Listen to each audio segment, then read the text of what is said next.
Hello. Today I'm going to go over what is an ecosystem, visualizing vocabulary. So for definitions for ecosystems, a lot of times you'll see a definition like organisms or a community of organisms living in their environment and interacting with each other and that environment. But sometimes it's easier to kind of like walk you through a definition rather than just have a sentence be the only definition. So that's what we're going to do. We have an image here. We're going to go through a couple of things. You're going to take notes as I write them down as we talk about an ecosystem. So to start off the ecosystem, we're going to start actually with incoming solar radiation. So this is the energy that's going to be put into this ecosystem. And that energy is captured by producers. Producers are your plants, algae, those types of things that take in sunlight, go through photosynthesis. They put the energy into bonds that make things like sugars, okay? So that energy gets captured and it gets locked up into the material of the producers. Once these producers or these plants get eaten, that energy can be passed along. So let's start with this first box here. When we're going from one organism being eaten by another, the first thing we want to remember is most of that energy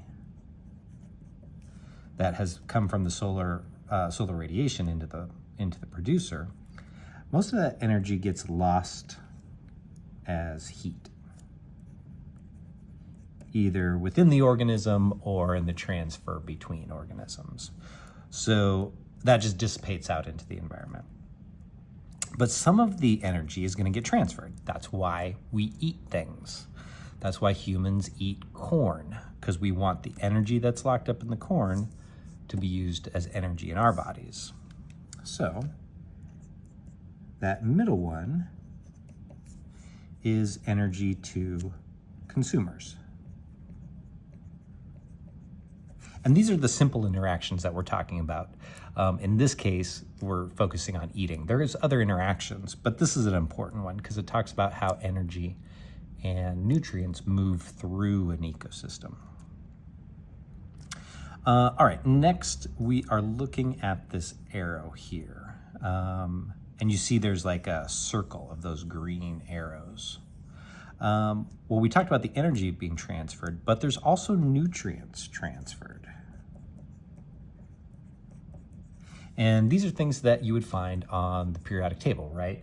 These are your elements that you'd find on the periodic table that are locked up into macromolecules.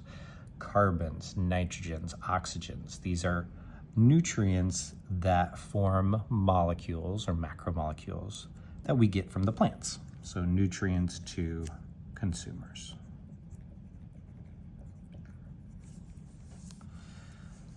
All right, and these consumers are all the things we think of, ourselves,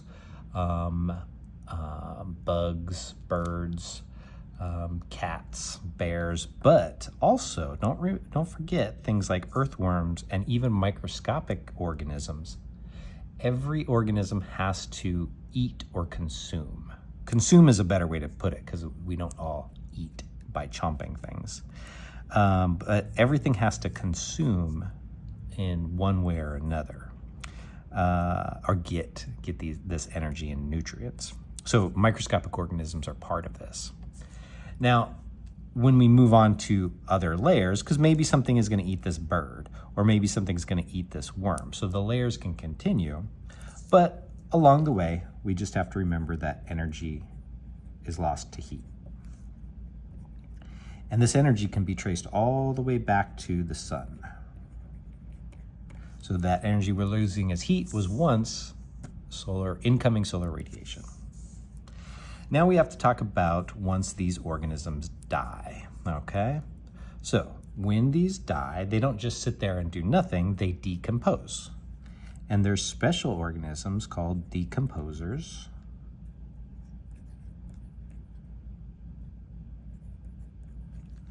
and they will break down dead organisms. And they break it down into its basic components. So what I mean by that is, instead of being living tissue, it'll get broken down into the building blocks of that tissue. And most likely that's some kind of a macromolecule. It's no longer living, it's just a chemical. It could even get broken down into the elemental parts, the stuff that we would find on the periodic table. And this is how nutrients are recycled. So those nutrients from the decomposers can go back into the physical environment. So those nutrients are now locked up in the soil. The soil's not living, but it has nutrients there in order to be consumed or absorbed by living creatures. So now it's all back. The nutrients were in these living things. Now the decomposers have broken them down and put those building blocks back into the physical environment. Well, once they're in the physical environment, they can be taken up again by the producers, like the plants. Most of the structure of the plants is actually coming from CO2 in the atmosphere, but they still need things that are in the physical environment in the soil. Things like sources of nitrogen and sources of phosphate and other elements that they're not getting to make their structure from the CO2 in the air. So these are recycled. These can go back into the producers, and we're going to say producers absorb nutrients. So we've got an ecosystem here where we have the living and non-living things interacting with each other in various ways. But this is how the cycling in an ecosystem happens when we talk about energy and nutrients being cycled through an ecosystem. All right, I hope that helps. Thanks. Bye.